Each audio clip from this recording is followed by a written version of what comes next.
Hello students, good morning. हमने आपके लिए नॉमनक्लेचर पिछले लेक्चर में लास्ट में ये नाम ऐड किया था। मीन्स टैक्सोनॉमी अगर हमें स्टडी करनी है तो इसके अंदर हम खास 4 कैरेक्टर्स को या 4 टर्म्स की स्टडी करते हैं। एक है कैरेक्टराइजेशन, दूसरा है आइडेंटिफिकेशन, तीसरा है क्लासिफिकेशन एंड चौथा है नॉमनक्लेचर। तो मैं स्टडी के लिहाज से नॉमनक्लेचर आपको पहले पढ़ा रहा हूँ।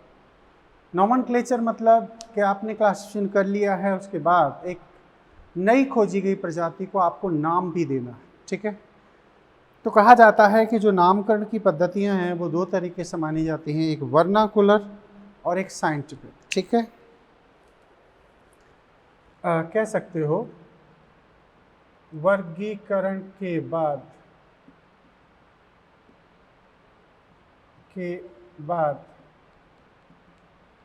में नई खोजी गई प्रजाति का नामकरण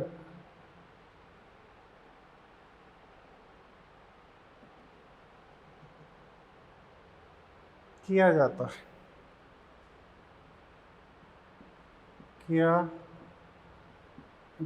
है। ठीक है, तो आपको उसको नाम भी देना है। तो कहा जाता है कि ये जो नामकरण की पद्धति है ये बेसिकली 2 तरीके की है।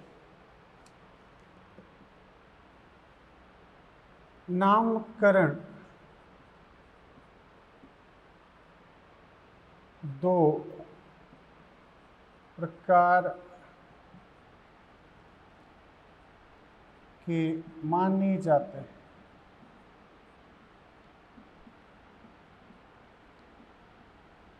ठीक है, एक है वर्नाकुलर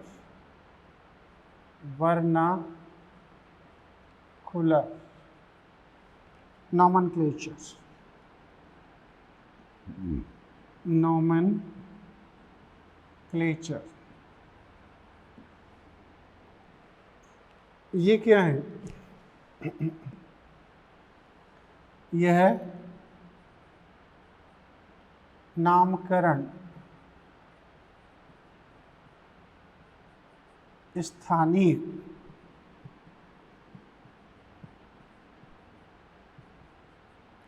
भाषा पर आधारित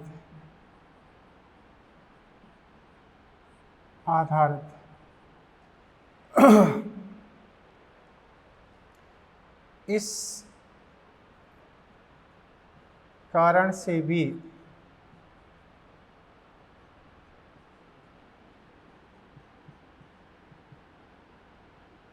वर्ग की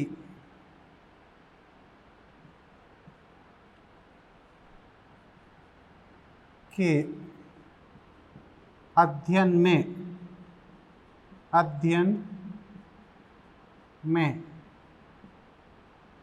जटिलता उत्पन्न होती है।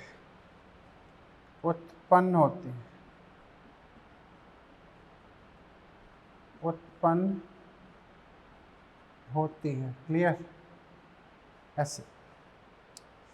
अब दूसरा है साइंटिफिक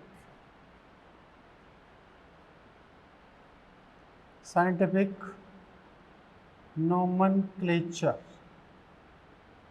वैज्ञानिक नियमों पर आधारित ये नामकरण की पद्धति ये काम की है। एक्चुअली जब सिविलाइजेशन स्टार्ट हुआ था, मनुष्य ने 10,000 से 11,000 साल पहले कृषि करना स्टार्ट किया था, तब डोमेस्टिकेशन हुआ था, मतलब घरेलूकरण या पशुपालन की प्रक्रिया शुरू हुई थी। पौधों को भी अपने उपयोग में लाने लायक बनाया गया था, तो उसके नामकरण की उन लोगों को ज़रूरत पड़ी, तो उन्होंने अपने अपने हिसाब से नामकरण दिए। लेकिन कहा जाता है कि 17 के आसपास, 1750s के आसपास सही मायने में जो नॉमेनक्लेचर है वो उस प्रक्रिया को प्रारंभ किया गया और सभी वैज्ञानिकों ने कुछ रूल्स और रेगुलेशन डिटरमाइन किए, निर्धारित किए। उन्हीं के आधार पर नई खोजी गई प्रजाति का नामकरण दिया जाता है। जैसे बाइनोमियल नोमेनक्लेचर, ये कैरोलस लीनियस ने एक्सप्लेन किया है। आज भी हम लोग जो प्लांट और एनिमल्स के जो नाम पढ़ते हैं वो बाइनोमियल नोमेनक्लेचर पर ही बेस्ड है। हमारे लिए सबसे ज़्यादा इम्पॉर्टेंट यही है। तो वैज्ञानिक विचारधारा पर आधारित नामकरण की पद्धतियाँ स्टार्ट हुई। ये ज़्यादा सुटेबल थी, आसान थी, रूल्स रेगुलेशन को फॉलो करती हैं। इसमें लैटिन लैंग्वेज का यूज किया गया और लैटिन लैंग्वेज यूज इसलिए की गई क्योंकि इसमें कहीं ना कहीं सिनोनिम्स बहुत कम होते हैं, पर्यायवाची बहुत कम होते हैं, एक शब्द का एक ही मतलब होता है, इसीलिए लैटिन लैंग्वेज को यूज किया गया और इटैलिक भाषा में इनको लिखा गया। तो ये सारी बातें हैं हम लोग स्टडी करने चाह रहे हैं। तो इसके लिए कुछ इंटरनेशनल कमेटी भी बनाई गई और वो कमेटी नामकरण को सत्यापित करती हैं, अथोराइज करती हैं, निर्धारित करती हैं। ठीक है, तो यह वर्गीकरण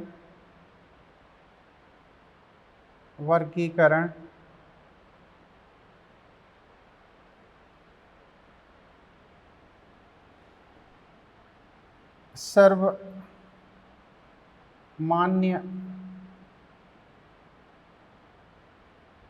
होते हैं।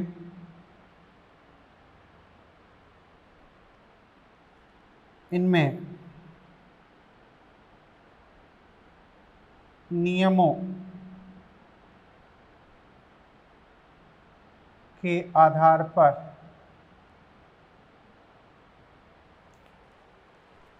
विभिन्न समितियां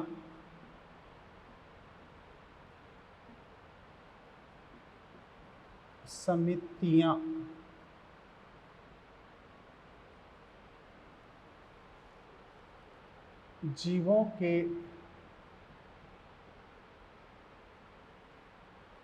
नामकरण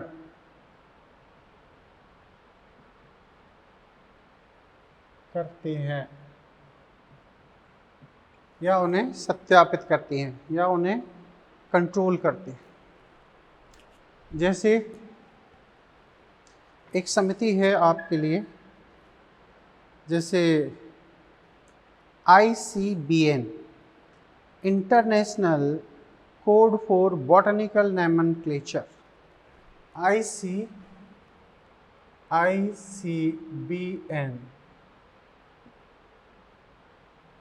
international code for botanical nomenclature, ये आपकी एनसीईआरटी में लिखा है, international code for botanical nomenclature. अब है ICZN। ICZN का मतलब क्या? International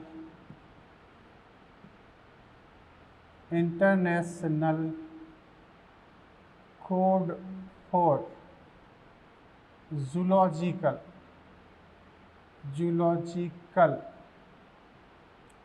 nomenclature. क्या?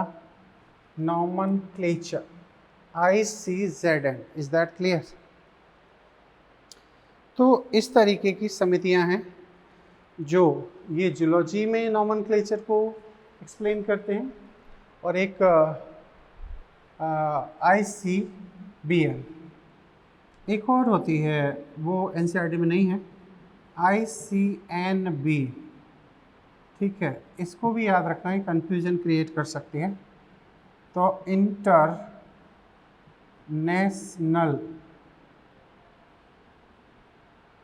कोड फॉर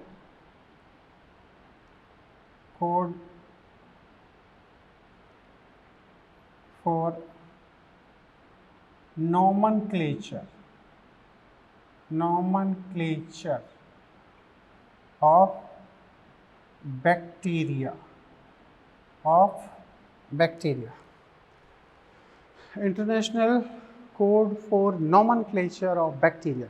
तो इनको याद रखना अच्छे से, ठीक है, ये अक्सर एग्ज़ाम में आपसे पूछ लिए जाते हैं।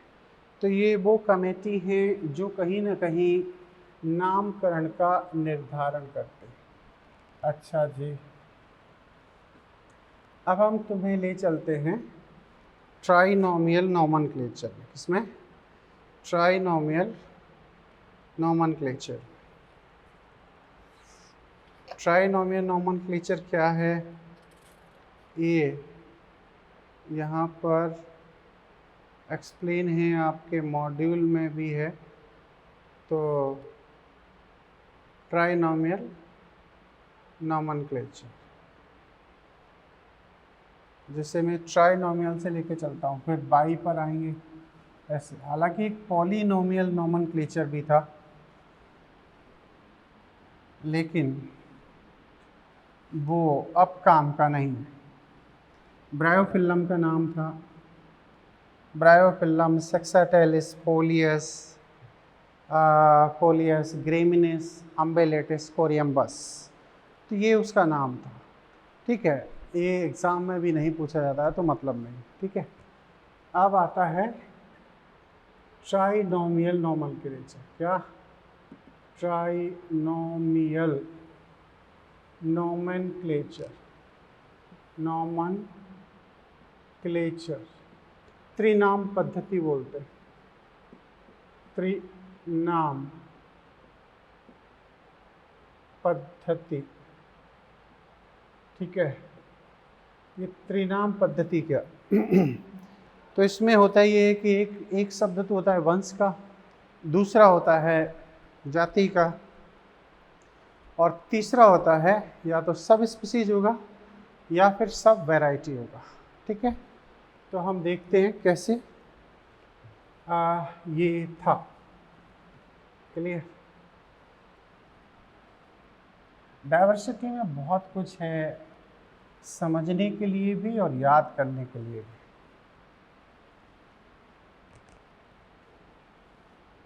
तो कैसे समझें? जैसे त्रिनाम पद्धति है, तो एक तो हो गया जीनस। ठीक है, चलो ये है जीनस। दूसरा स्पीसीज। अब आती है सब स्पीसीज या फिर वैरायटी। ठीक है, वैरायटी। तो जैसे नाम है, देखो आज भी काम का है, ऐसे नहीं कि ज़बरदस्ती। इसमें हम फूल गोभी और पत्ता गोभी, इनके नाम देखेंगे। तो जैसे आपका कैबेज, कैबेज का मतलब क्या हुआ? पत्ता गोभी। क्या? पत्ता गोभी। ठीक है, तो इसका नामकरण आप किस तरीके से करोगे, वो वाली बात। ठीक है, पत्ता गोभी। क्लियर? और ये पत्ता गोभी का मतलब ये हुआ Brassica oleracea कैपिटेटा। Brassica oleracea कैपिटेटा,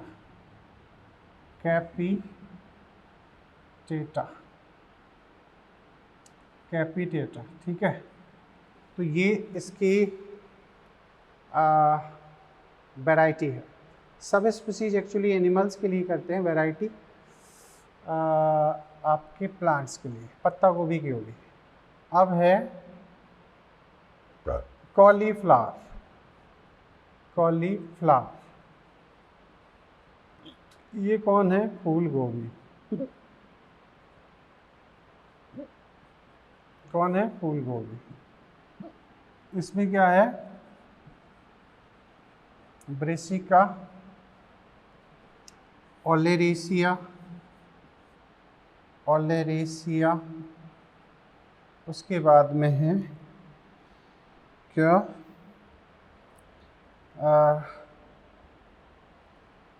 बोट्राइकस, बोट्राइकस,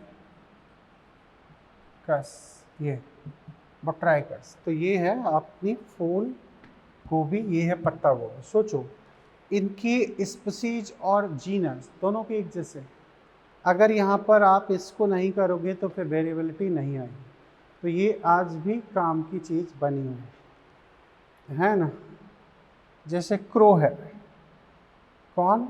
crow मतलब कौवा, कौवा। इसका है कॉर्बस स्प्लेंडेंस, स्प्लेंडेंस, स्प्लेंडेंस, ये से। तो ये हो सकता है स्पीसीज और सब स्पीसीज सेम हो जाए। तो ये कौवे का नाम है, ठीक है। ऐसे ही है अकेसिया निलोटिका, निलोटिका बबूल का नाम है। जैसे गोरिल्ला, गोरिल्ला, गोरिल्ला ये नाम है। तो कहने का मतलब है ट्राइनोमियल नोमेनक्लेचर में 3 शब्दों का उपयोग किया जाता है, एक वंश, एक स्पीसीज और एक सब स्पीसीज, ठीक है। तो ये अब इसके बाद में हम लेंगे बाइनोमियल नोमेनक्लेचर, ठीक है। इसे ज़रा अच्छे से समझने की ज़रूरत है। बाइनोमियल नोमेनक्लेचर, बाइनोमियल नोमेनक्लेचर बहुत बहुत इम्पॉर्टेंट है, याद रखना। बाइनोमियल नोमेनक्लेचर, यहाँ कर दो बाई, ठीक है, और यहाँ कर दो द्वि, द्विनाम पद्धति। तो कहा जाता है इसका प्रारंभन, ये इम्पोर्टेंट है, प्रारंभन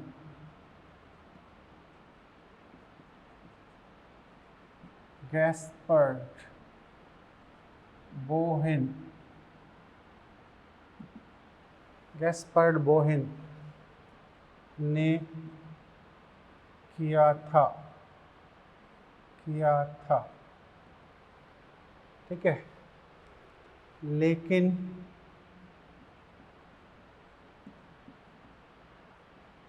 इसका श्रेय,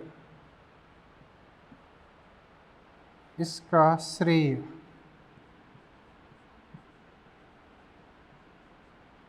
कैरोलस,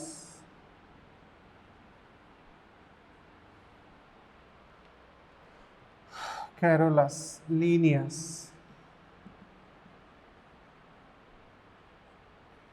को जाता है, जाता है। इन्होंने, इन्होंने इन्होंने लगभग 10,000 जंतुओं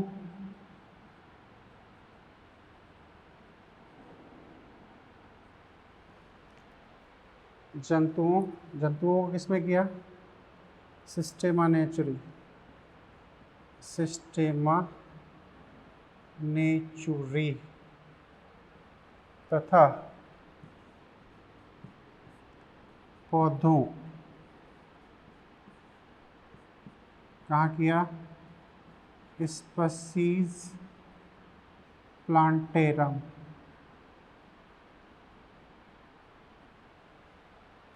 में वर्गीकरण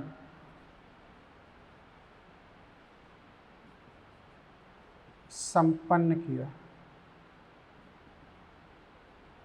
ठीक है, ऐसे लगभग 10,000, इसीलिए तो इसको फादर ऑफ टेक्सोनॉमी कहते हैं। मतलब इसमें काफ़ी वर्क है। एक थी फिलोसॉफी या बॉटनिका, उसमें इन्होंने बाइनोमियल नोमेनक्लेचर के रूल्स, रेगुलेशन, नियमावली को प्रस्तुत किया था। ठीक है, वर्गीकरण संपन्न किया। ठीक है, इन्होंने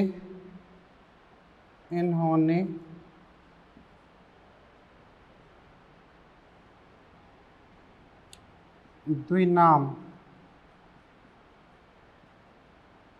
पद्धति के नियम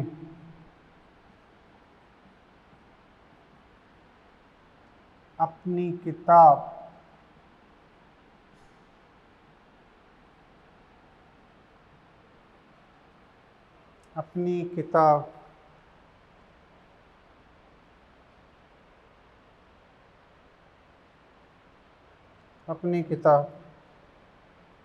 फिलोसोफिया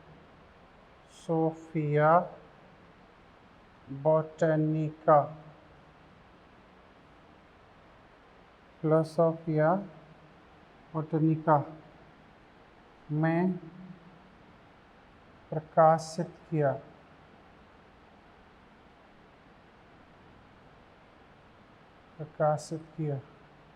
ठीक है, फिलोसोफिया बॉटनिका में प्रकाशित किया। Is that clear? अच्छा, अब ये द्विनाम पद्धति है क्या? इस पद्धति के अनुसार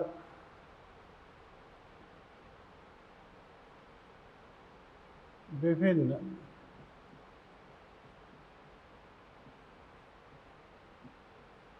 जीवों के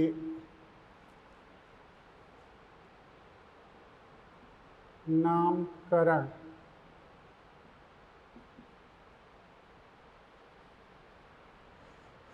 लैटिन भाषा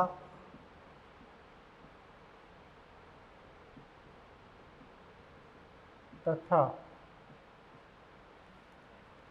लैटिन भाषा में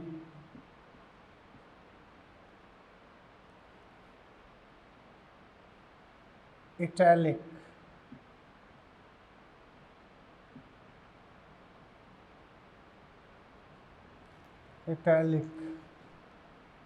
रूप में लिखी जाती है।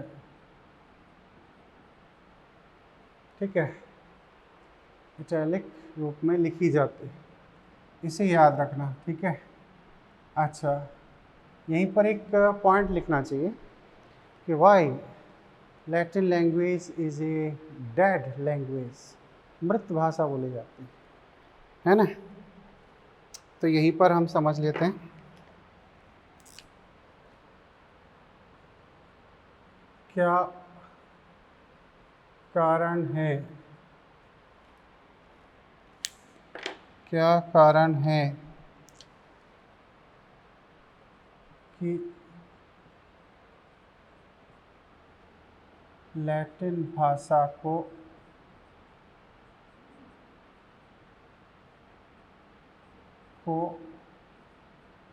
मृत भाषा माना जाता है?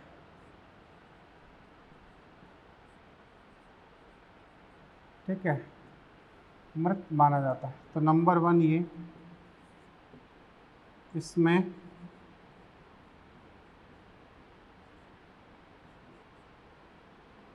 पहले तो ये, इसे किसी भी देश में अब नहीं, अब बोलचाल में उपयोग नहीं करते। बोलचाल यानी कि बातचीत में उपयोग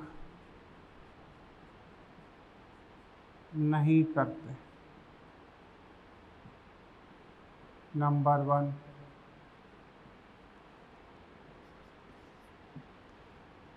इसके शब्दों के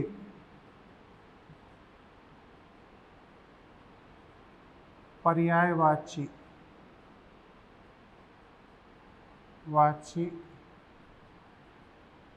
नहीं होते। ठीक है, ऐसे। तो ये चीज़ हो गई। अब और क्या पॉइंट है इसमें?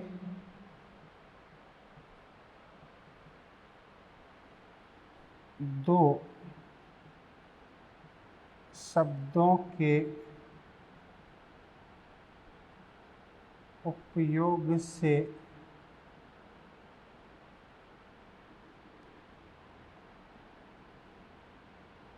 नामकरण किया जाता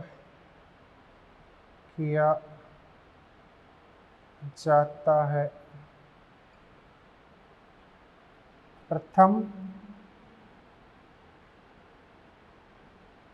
वंश, जिसे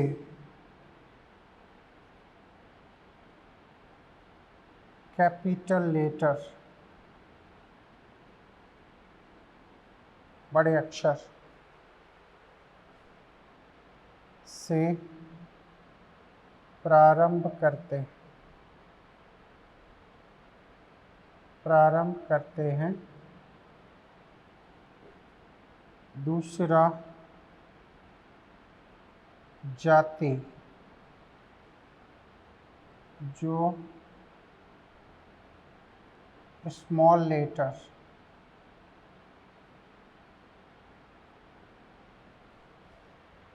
से प्रारंभ होता है।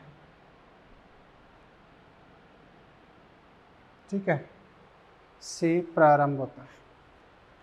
ये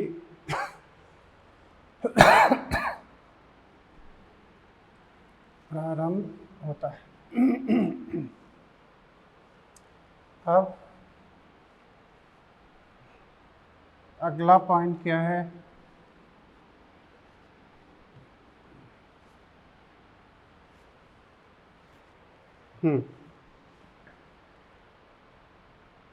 ठीक है, नामकरण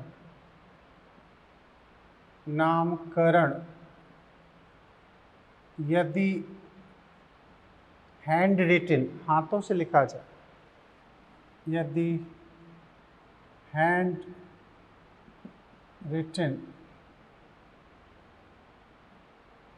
होता है तब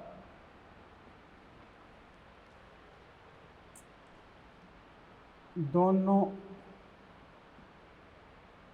शब्द अलग अलग रेखांकित होते हैं। रेखांकित, अंडरलाइन होते हैं। ठीक है,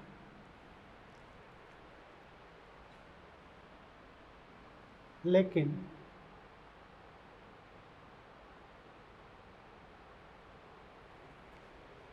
इलेक्ट्रॉनिक उपकरण, इलेक्ट्रॉनिक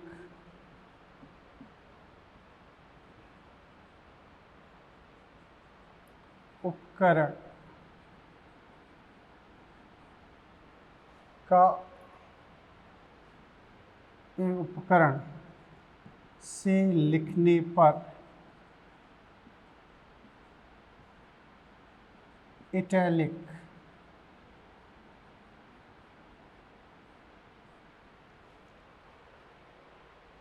लिखे जाते हैं। ठीक है, ये भी एक रूल है इसका। अब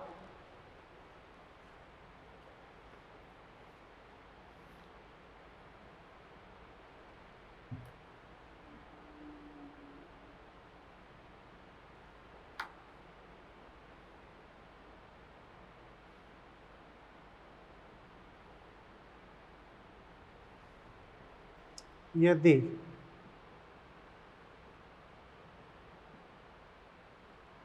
वैज्ञानिक नाम, यदि किसी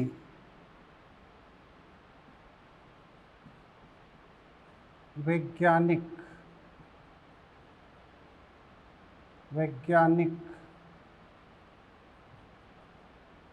का नाम इसमें सम्मिलित होता है, सम्मिलित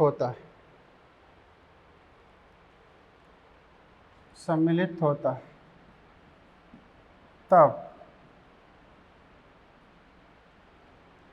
जाति की ठीक बाद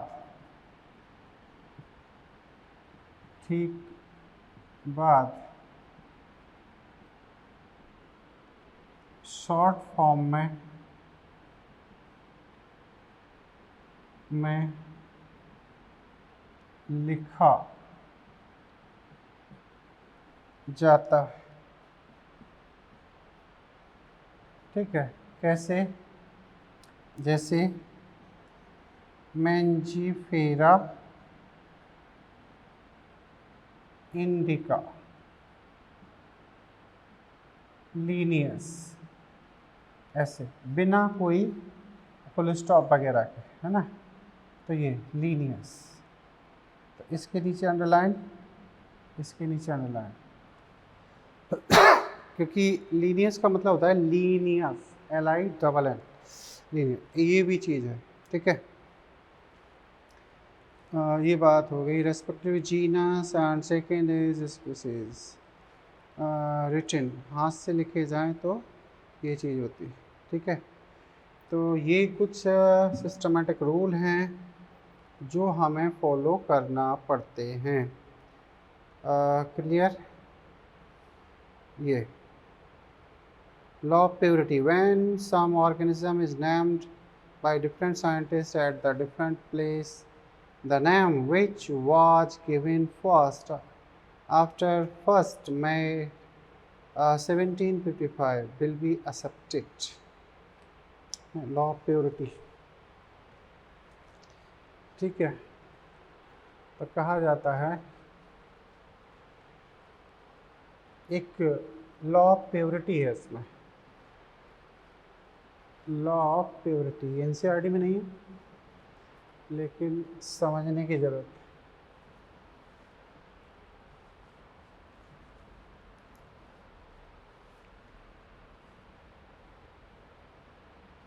क्या होता है लॉ ऑफ प्योरिटी?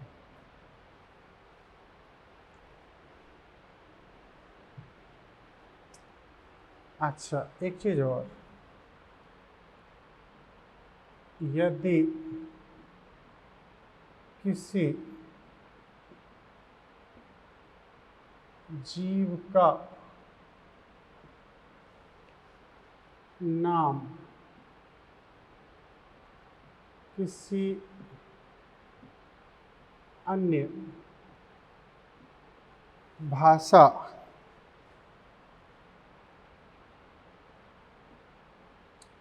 से लिया जाता है, तब उसका लैटिनीकरण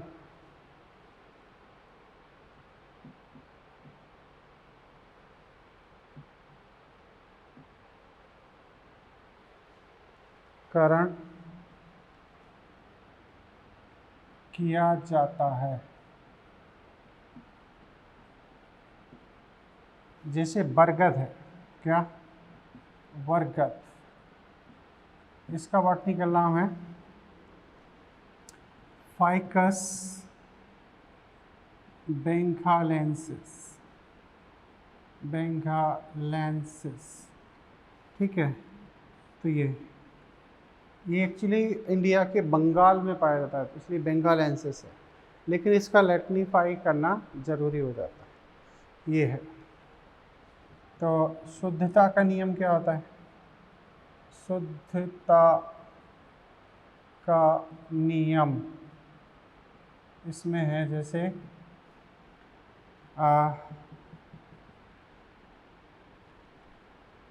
एक जीव का नामकरण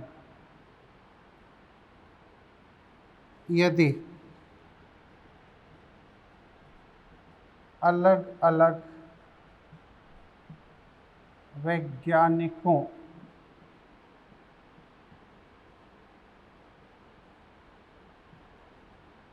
द्वारा किया गया है, तब वह नाम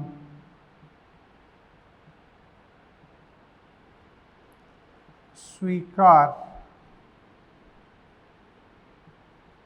होगा, जो फर्स्ट में 1753 से पहले दिया गया हो।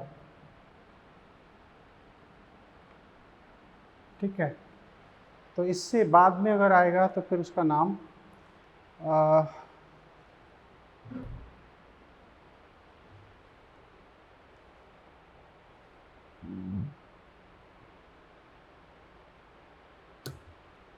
ऐसे पुराने नामों को एक्सेप्ट नहीं किया जाएगा, क्योंकि पहले तो हो सकता है बहुत सारे नाम रखे गए हों। तो बाइनोमियल नॉमेनक्लेचर में 1 मई 1755 के बाद जो आएंगे उन्हीं का उपयोग किया जाएगा बाइनोमियल नॉमेनक्लेचर में। अब हम कुछ नाम लिखने जा रहे हैं जो आपके काम आएंगे, है ना, एनसीईआरटी में दिए गए। जैसे मकोई का नाम अब फेमिलियर हो गया है, तुम्हें समझ में आ गया। जैसे गेहूँ या मटर से चलते, मटर मतलब मटर का बॉटनिकल नाम है पायसम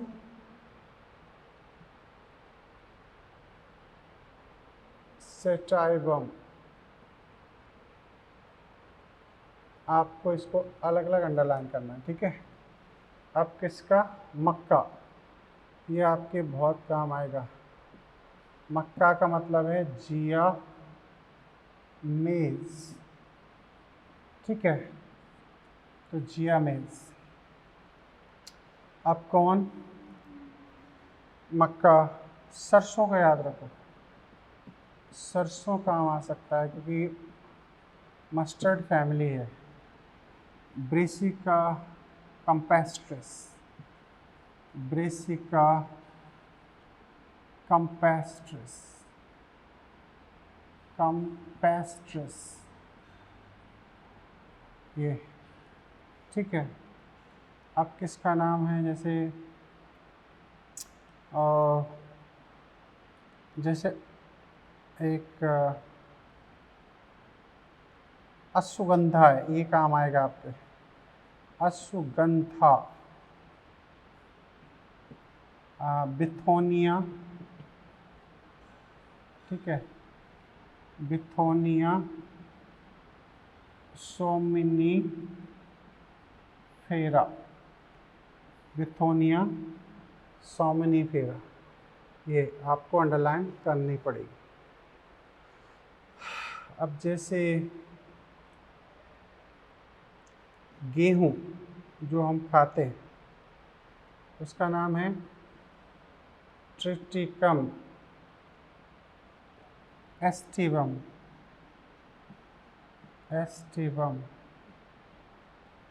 ट्रिटिकम एस्टाइवम, ठीक है, ये ट्रिटिकम एस्टाइवम ये चीज़ है। तो ये इस टाइप से आपको बॉटनिकल नाम इसके लिखने पड़ेंगे। क्लियर? तो ये कहीं ना कहीं नामकरण की पद्धतियाँ, आप इसके ज़रिए कई नाम इस टाइप से ऐड कर सकते हो, यहाँ पर जोड़ सकते हो। क्लियर? जैसे एक एट्रोपा है, एट्रोपा, इसका पूरा नाम है एट्रोपा बेलाडोना, एट्रोपा बेलाडोना, ठीक है। ये एक है सर्पगंधा,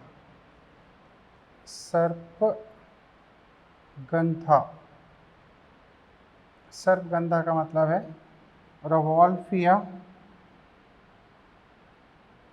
रवॉल्फिया सर्पेंटाइन।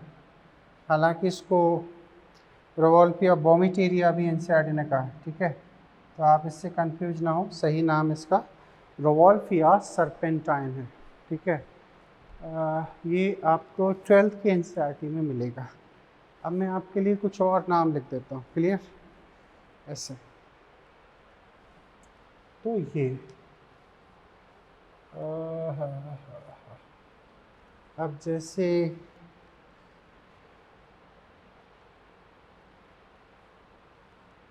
नीम है, नीम का बॉटनिकल नाम क्या है? हाँ देखो, अब बॉटनिकल नाम नहीं पूछे जाते हैं, ठीक है, लेकिन फिर भी कुछ के आपको याद रखना चाहिए। नीम है, कौन है? नीम। ये है एजे डायरेक्टा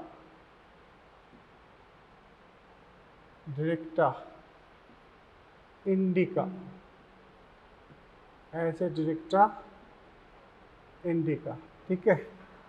अब जैसे आपका बबूल है तो वो है अकेसिया, अच्छा अपना खेजड़ी, ये आपको याद रखना चाहिए, कभी कभी आ जाता है। ये है प्रोसोपिस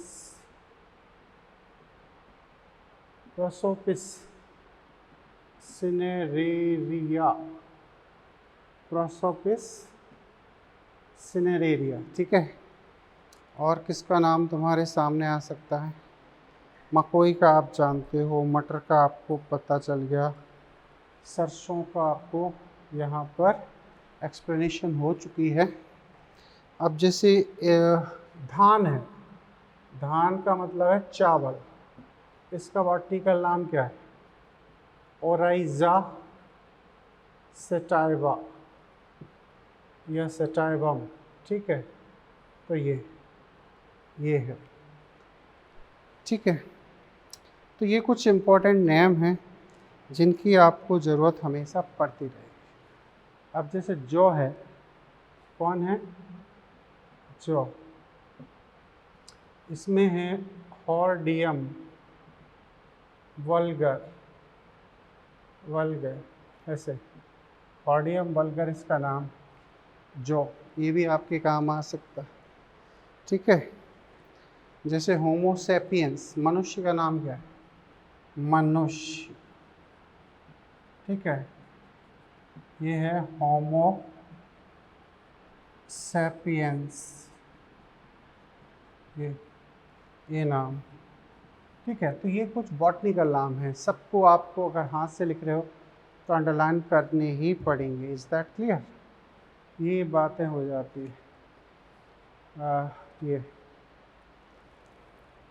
फर्स्ट लेटर हमेशा आपको जीनस का लिखना है कैपिटल में, और बाकी आपको लिखना है ये। तो ये कहीं ना कहीं आपके बायनॉमियल नोमेनक्लेचर जो काफ़ी इम्पोर्टेंट थी वो अब समाप्त हो जाती है, ख़त्म हो जाती है। क्लियर। अब यहाँ से शुरू होता है वर्गीकरण, क्या, क्लासिफिकेशन। ठीक है, तो हम अगले सेगमेंट में चलें। हम लिखेंगे क्लासिफिकेशन, क्या, क्लासिफिकेशन।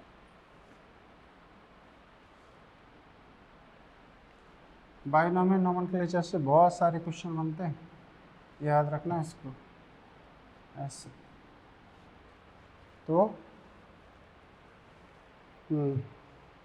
अब हम करेंगे वर्गीकरण। वर्गीकरण, क्लासिफिकेशन। इसकी काफ़ी अच्छी खासी स्टडी है। तो स्टार्टिंग में जब सिविलाइजेशन स्टार्ट हुआ था, लोगों ने डोमेस्टिकेशन स्टार्ट कर दिया था, तो उस टाइम वर्गीकरण का जो तरीका था वो बहुत ही आसान हुआ करता था।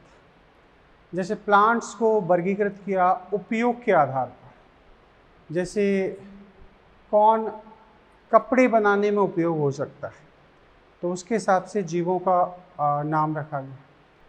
कौन से जीव जंतु हैं या पौधे हैं जो हमारे खाने में उपयोग हो सकता है, तो भोजन, शेल्टर, आवास, है ना, और भोजन, आवास और कपड़े, रोटी, कपड़ा और मकान, आप ऐसे रखना। तो भोजन के लिए, कपड़े के लिए, तन ढकने के लिए, और आवास, इसके आधार पर वैज्ञानिकों ने वर्गीकरण करना स्टार्ट किया। ठीक है, ये वर्गीकरण ज़रूरी है। आज भी हम लोग देखते हैं कि विषैले जो पौधे होते हैं, हम लोग नॉर्मली उनको नहीं खाते, तो ये हमें पता है, हमारे पूर्वजों ने ये हमें एक्सप्लेन कर रखा है कि ये टॉक्सिक पदार्थ है, ये खाने योग्य पदार्थ है। कुछ जो मेडिसिनल प्लांट हैं, जैसे कुछ वैज्ञानिकों ने पौधों को ऐसे बांटा: औषधीय महत्व के पौधे, खाने योग्य पौधे, विषाक्त पौधे। तो ऐसे 3 कैटेगरी में बांट दिया। तो इससे काम चला नहीं।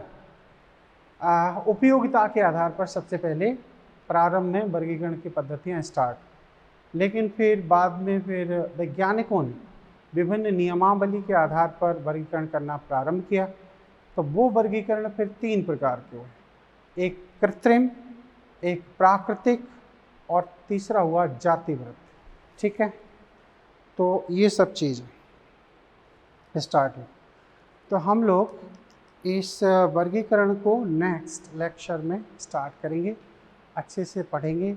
इसमें आपको बायनॉमियल नोमेनक्लेचर काफ़ी इम्पोर्टेंट था, आप लोग पढ़ते रहें, पेशेंस बनाए रखें। ठीक है, धीरे धीरे छोटे छोटे स्टेप से ही हम आगे बढ़ सकते हैं। क्लियर। और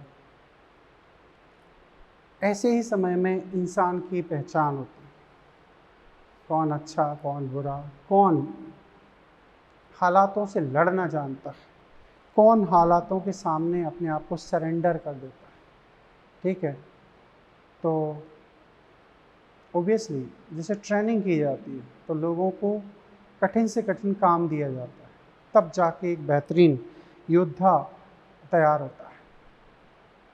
जो कठिन से कठिन परिश्रम करके आगे बढ़ता है वो ज़िंदगी में काफ़ी सुखी रहता है। उसकी मेंटली जो स्टेटस है, स्ट्रेंथ है, वो अदर के कंपैरिजन में काफ़ी स्ट्रांग होती है। विपरीत से विपरीत हालात में वो लड़ सकता है। ठीक है, आपके सामने भी कुछ ऐसी परिस्थितियाँ बनी हुई हैं, लेकिन अपने आप को स्ट्रांग बनाओ, स्ट्रेंथ शो करो, हालातों के सामने लड़ना सीखो, उनके सामने सरेंडर मत करो, क्योंकि हम इंसान का नेचर ही यही है। अन्यथा तो देखो, हम भी एक तरीके से जानवर हैं, बस ये है कि हम थोड़े पढ़े लिखे हैं, समझदार हैं, सेल्फ कॉन्शियस हैं, इसीलिए हम इंसान।